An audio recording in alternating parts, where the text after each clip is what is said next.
पाकिस्तान का मीडिया का दावा देखिए जरा, 18 सितंबर को ट्रंप का पाकिस्तान दौरा होगा।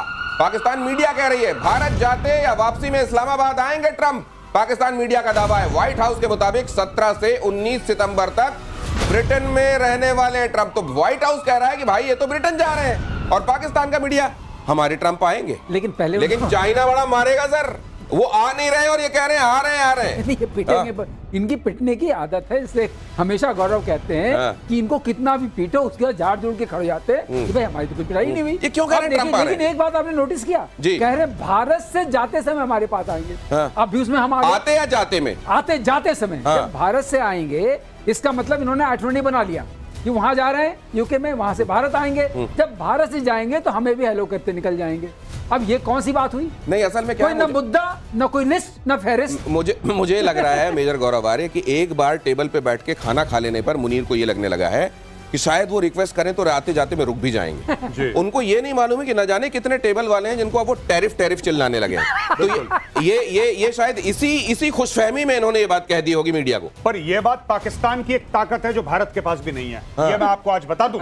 और पाकिस्तान की ये तारीफ है पाकिस्तान की कि तारीफ के ऊपर टैरिफ लग नहीं सकता पाकिस्तान। क्यों? पाकिस्तान कुछ बनाता ही नहीं, पाकिस्तान कुछ बेचता ही नहीं। अब वो अपने आप को सेफ महसूस कर रहे हैं कि साहब हम तो कुछ बनाते नहीं है। और जहां तक ये बात है ना, ये पाकिस्तानी मीडिया ने फैला दी कि ट्रंप आ रहा है, ट्रंप आ रहा है। ये वैसी खबर है कि इंडिया के साथ लड़ाई हुई थी ऑपरेशन सिंदूर में, हम जीत गए।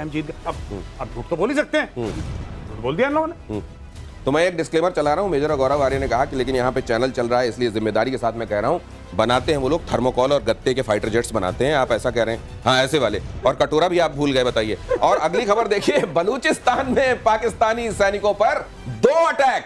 बीएलएफ ने मेजर समेत 10 सैनिकों को मारा। क्वेटा कराची हाईवे और कलात में हमला, सैन्य वाहनों को टारगेट कर आईडी ब्लास्ट किया। ये लीजिए, यहां पर देखिए जरा क्या हो रहा है। और बता रहे थे मेजर गौरव आर्य कि उधर से अगर काफिला आ रहा होता है आर्मी का वहां की, तो जैसे ही देखता है बलूच खड़े हुए हैं, यू टर्न लेके वापस चला जाता है। ये लोग भाग जाते हैं और अब और तेज भागेंगे क्योंकि अब ये हो गया आईडी का अटैक। अच्छा, ये लोग क्या करते हैं बलोच ना, मैं बता रहा हूं, ये मैंने कभी ऐसा नहीं देखा। ये एक तो आईडी से पाकिस्तानी जो गाड़ियां हैं उसमें पाकिस्तानी सैनिक बैठे हैं, उनको उड़ाते हैं। ये देखिए ना सर, ये तस्वीरें, बल्कि दर्शकों को बता भी दीजिए यहाँ चल क्या रहा है। भाई साहब, उसका वीडियो भी बनाते हैं ये लोग। उसका ये बेचारे को देखो कितना ये लेकिन इस तरीके से ये कहीं वहां से गुजरने वाली ट्रेनें निशाना बन रही हैं। कहते हैं किसी एक बोगी में आर्मी के ऑफिसर्स को ले जा रहे, करीब 48 ऑफिसर्स थे, उनके ऊपर हमला हो गया। और कई खबरें तो वो लोग आने नहीं देना चाहते, इतनी पिटाई हो रही है वर्दी वालों की। वहां नहीं, वर्दी वालों की न सिर्फ पिटाई हो रही है, आज की तारीख में पाकिस्तानी आर्मी के अंदर एक किस्म का विद्रोह है। खुला विद्रोह नहीं है, लेकिन लोग पैसे खिला रहे हैं, लोग जमीनें अपनी बेच के पैसे इकट्ठा कर रहे हैं लाखों करोड़ों, और कह रहे हैं साहब बलूचिस्तान पोस्टिंग मत करवाना, बहुत बलोच मारता है, हम नहीं रिस्क ले सकते। और ये हो रहा है पाकिस्तान में। People are refusing to get posted to Balochistan. ये अगर दिनेश नोटिस करिए, कलात जगह जो है वो कलात वाली वही जगह थी ना जो खान साहब की थी, खान ऑफ कलात। हाँ, Khan of Kalat, Khan of कलात। वो कहते हैं यहाँ रहना नहीं है, अच्छा, यहाँ आए तो फिर पिटाई होगी। खान ऑफ कलात के साथ गद्दारी करी थी जिन्ना ने, जब इन्होंने खान अब्दुल गफ्फार खान की बात कर रहे हैं। नहीं, खान अब्दुल गफ्फार खान तो फ्रंटियर गांधी है, ठीक है। मैं खान ऑफ कलात जो वहां के रूलर थे, अच्छा, उनके साथ गद्दारी करी थी, एक झूठे अग्रीमेंट पे साइन करवाया था। और Balochistan was a free country before India became free. Pakistan create नहीं हुआ था, उसके कुछ समय तक पहले Balochistan was a free country. तो ये तो बड़ी ज्यादती। नहीं, जिन्ना ने हाथ मिलाया, गले मिला, फिर उसकी पीठ पे। जिन्ना जैसा धोखेबाज नहीं। आपको जिन्ना की एक बात मैं बता दूं, घिन आएगी आपको।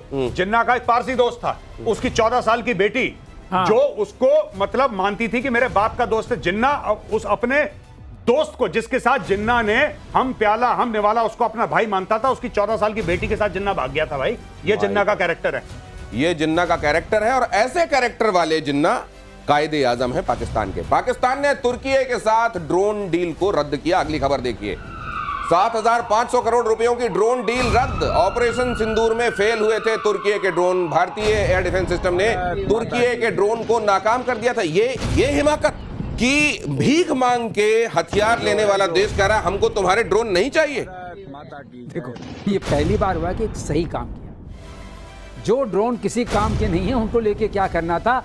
मगर अंदर की बात ये होगी जो गौरव हमेशा बताते हैं, पैसे ही नहीं थे। तुर्की ने ही डील खत्म कर दी होगी। अच्छा, अब ये अंगूर बता खट्टे रहे हैं हैं। कि हमने खत्म कर दी। अंगूर खट्टे हैं। अंगूर खट्टे हैं, आप एडवांस दोगे नहीं और ड्रोन ले लोगे। सिर्फ अंगूर खट्टे नहीं है। अब आप देखिए, इस खबर को पहली खबर से मिलाइए। बात यह है कि Pakistan, according to this news, ये खबर कहती है कि पाकिस्तान कह रहा है कि हमें तुर्की के ड्रोन इस्तेमाल नहीं करने। तो आसिम मुनीर बेच क्या रहा है? ओ अच्छा, वो भाई कह रहा है कि हम इस्तेमाल नहीं करेंगे, लेकिन बेच के अगर तुम मुझे 10% दे दोगे तो चलेगा, फिर मैं कूड़ा भी बेच दूंगा। मतलब मैं नहीं खरीदूंगा, लेकिन इस सामान का सेल्समैन बन जाऊंगा। हाँ, ये देखिए, ये बड़ी खबर है। और वैसे में जब टर्की ने केवल ड्रोन नहीं दिए थे, अपने पायलट तक दिए थे कि वो जो उनको कंट्रोल करेंगे, चलाएंगे, और उनकी वहां मौत तक हुई थी ऑपरेशन सिंदूर में। और ऐसे में अगर वो कह रहा है कि मैं ड्रोन नहीं लूंगा, तो बेशक ये पोस्टरिंग हो, बेशक जेब में पैसे नहीं हो, इसलिए वो ऐसा कह रहा हो, लेकिन टर्की आज नहीं तो कल इस बात को गांठ की तरह अपने पास रखेगा और इसका बदला जरूर लेगा। भारतीय सेना को मिली 48,000 AK-203 गन। अभी ये AK-203 क्या है? AK-47 तो आप सुनते रहे, अभी बताएंगे हमारे एक्सपर्ट। दुनिया की सबसे खतरनाक मेड इन इंडिया राइफल। हर महीने 12,000 राइफल्स बनाने का टारगेट है। हर महीने 12,000 राइफलें, सालाना करीब 1.5 लाख राइफलें बनाई जाएंगी, और ये आपके ही अपने देश में अमेठी में बनाई जा रही है राइफल। बाकी बताएंगे मेजर गौरव आर्य। जी, ये जो AK सीरीज हैं, ये भारत के लिए क्यों अच्छी मानी गई? क्योंकि Indian army has been using this for a very long time. Sir ये वही है ऑटोमेटिक क्लाशनिकोव जिसको AK कहते हैं, वही है ये सर? ये जी, अच्छा। ये वही है, रशियन है, और उसका लेटेस्ट वर्जन है AK-203, जैसे आपने बताया कि अमेठी में बन रही है। ये है 7.62 × 39, ये इसका कैलिबर है। बहुत शानदार वेपन है, और मैं इसको देख चुका हूं, पकड़ चुका हूं, और फायरिंग रेंज में हम लोग थे। मैं गया था शूट करने के लिए, और मैंने देखा बहुत स्टेबल वेपन है। AK-47 जो है इतना स्टेबल नहीं है। अच्छा। It is not stable. मतलब AK-47 ये है कि रिलायबल बड़ा है भाई, कीचड़ में चला जाए, कुछ भी चला जाए चलेगा। पर जब AK-47 को जब आप फायर करते हैं, तो उसका जो मजल ऐसे राइज करता है 1 बजे और 2 बजे के बीच में, जैसे 12 बजे, 1 बजे, 2 बजे, उसके बीच में राइज करता है उसका मजल AK-47 का। ये ऐसा है, अगर आप ऑटोमेटिक फायर करें तो बिल्कुल सीधा स्टेबल वेपन है ये। अच्छा, बहुत स्टेबल वेपन है। बड़ी इंपॉर्टेंट बात आप बता रहे हैं। ये AK-47 को लेकर, ये जो आप उसकी नली को लेकर बता रहे हैं कि अगर आपने, ये थोड़ा क्लोज कीजिए जरा, ये बताएंगे इसको, अगर आप जब आप बंदूक चलाते हैं, और बंदूक, और जाहिर है ये काइनेटिक एक्शन है, जब आप बंदूक चलाते हैं तो उसमें फायर तो होता है, लेकिन बंदूक हिलती है। बंदूक हिलना, मेरे ख्याल से आप ये बता रहे हैं कि जब फायर किया जाता है तो बंदूक जब हिलती है, इसमें हिलन कम है। जी, मजल लिफ्ट होता है जब आप वेपन फायर करते हैं, तो मजल लिफ्ट होता है, क्योंकि लगातार ये 500-600 राउंड पर मिनट की स्पीड से फायर करता है, तो वेपन ऊपर की तरफ जाता है, ऊपर की तरफ उठता है।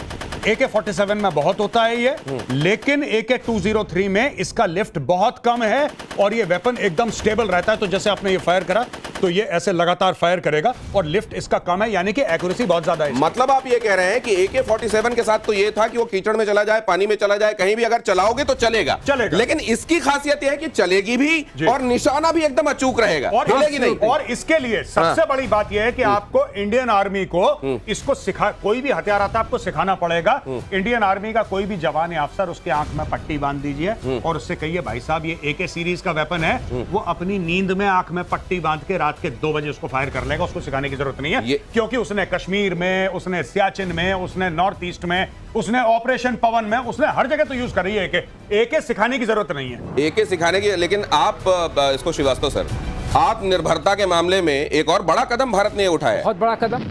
हमारी पूरी इन्फेंट्री की जो राइफल्स हैं, वो अपने आप में इंडिपेंडेंट हो गई। हाँ? आप ये समझिए, एम्यूनिशन और उसको चलाने की जो चीज है, जैसे इस केस में AK-203। सर लेकिन इतना प्रोडक्शन अगर ये हो रहा है, तो क्या ये जो मौजूदा AK है उसको रिप्लेस करेगी? टोटली उसी के लिए बना है। ये इंसास जो है हमारी, 5.56 इंसास है। सर बिल्कुल ठीक कह रहे हैं कि AK को भी रिप्लेस करेगी जो है, और जो हमारे पास इंसास है राइफल, जो हम लोग यूज करते चले आए हैं, और पिछले आई थिंक 30 इयर्स से हम लोग इस्तेमाल कर रहे हैं इंसास को, जो कि इतनी अच्छी राइफल नहीं है बाय द वे, क्योंकि मैं AK के साथ भी मैंने ऑपरेशन करे हैं, ड्यूटी करी है, और मैंने इंसास के साथ भी करी है।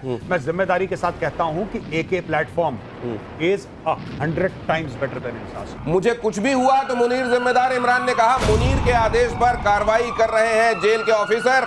एक कर्नल और जेल अधीक्षक टॉर्चर कर रहे हैं, इमरान ने कहा। इमरान खान के साथ जेल में जो चल रहा है उसको लेकर बहुत सारी बातें अब दुनिया को पता है, लेकिन बहुत सारी बातें ऐसी भी हैं जो दुनिया तक पहुंच नहीं पाती। इमरान लेकिन एक बात कह रहे हैं कि मुझे अगर कुछ होता है, जान को खतरा बताया जा रहा है। इमरान खान, अभी तक वो लोग जो इमरान खान के समर्थक हैं, आपने देखा होगा जब ऑपरेशन सिंदूर चल रहा था उनमें से बहुत सारे लोग सड़क पर आ गए थे, क्योंकि उस समय उनको ये माकूल वक्त लगा था कि हम जाएं और इमरान खान के लिए आवाजें बुलंद करें। एक बार फिर से मुझको लगता है वो लोग सड़कों पर आने वाले हैं, जिस तरह की बात कह दी गई। नहीं, बिल्कुल वो लोग सड़क पे आएंगे। ये भी हमने कवर करा था कि इमरान खान के बेटे कासिम और सुलेमान आ रहे हैं पाकिस्तान। अभी उनको रोक रखा है कि तुम्हें जेल में डाल देंगे, लेकिन fact of the matter is कि इमरान खान की जान को खतरा है और ये आसिम मुनीर चाहेगा कि इमरान खान को रास्ते से हटा दे। पता है क्यों दिनेश भाई? क्यों? क्योंकि एक हेल्दी इमरान खान, एक फ्री इमरान खान सबसे पहले आसिम मुनीर की कुर्सी खाएगा, सबसे पहले। क्योंकि अगर इसको खतरा है पूरे पाकिस्तान में किसी से, अगर एक बंदा है जो आसिम मुनीर को कान पकड़ के इसकी कुर्सी से नीचे घसीट सकता है, दैट इज इमरान खान नियाजी। बाकी तो इसके टटपूजिए चेले चपाटे हैं, ये जरदारी फरदारी, ये नवाज शरीफ वगैरह, शहबाज, दे आर नोबडी। एक ही है बंदा जो इसको फेस ऑफ करके इसको नीचे डाउन कर सकता है, दैट इज इमरान खान। इसलिए उसकी जान के पीछे पड़ा है। इसीलिए इमरान खान की जान के ये लोग प्यासे हो गए हैं। और इमरान खान की एक्स वाइफ करने वाली है अब राजनीति में एंट्री।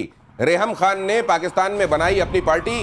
पंजाब प्रांत का मुख्यमंत्री बनना उनका पहला मकसद है। पहला गोल उन्होंने मुख्यमंत्री बनना फिक्स किया। इमरान की पार्टी की मान्यता हो चुकी है खत्म। तो ये अचानक ये जो मैं सुन रहा हूं, रेहम के दोनों बच्चे हैं जिनका नाम आपने लिया, जमाइमा के, जमाइमा के, और इधर हम देख रहे हैं कि इनका ये क्या अब इमरान खान के परिवार ने जी एक्स वाला ही परिवार क्यों ना हो, ये सोचा है कि वहां की राजनीति में अब भूचाल लाना।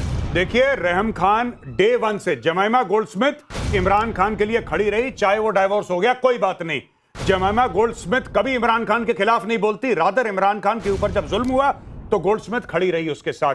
लेकिन रेहम खान ने अपनी किताब लिखी जिस किताब का नाम भी रेहम खान था, और उसने इमरान खान के बारे में दसियों ऐसी बात करी जो उसको शायद नहीं करनी चाहिए थी।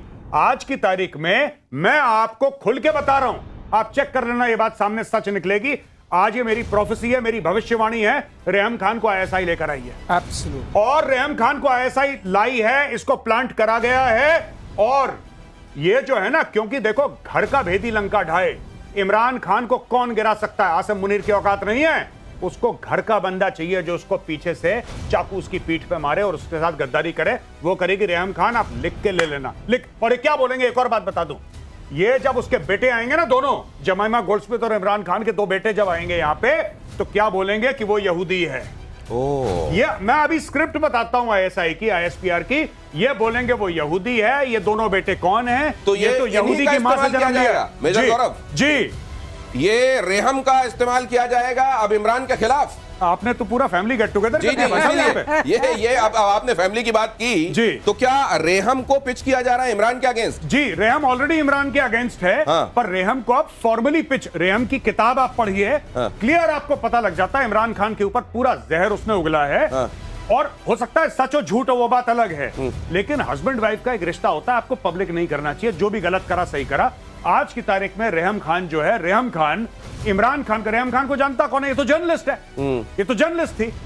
ये फायदा उठा रही, मैं क्यों कह रहा हूं कि रिश्ता वैसा होना चाहिए, उसलिए नहीं कि because she is a woman and he is a man. मैं इसलिए कह रहा हूं क्योंकि इसका क्लेम टू फेम यही है कि इमरान खान की वाइफ थी। अब इन्हीं के खिलाफ किताबें लिखकर और उनके खिलाफ प्रोपेगेंडा करके और आईएसआई का टूल बनकर अपनी चर्चा को और आगे तक ले जाना चाहते हैं। बुशरा और जमाइमा का रोल क्या होगा? देखिए, मैं आपको बताता हूं, जमाइमा तो हर समय इमरान के सपोर्ट में रही है, आज नहीं दसियों साल से। तो उधर तो मुर्गे कट जाएंगे अगर ये रेहम चाह रही है ऐसा करना तो।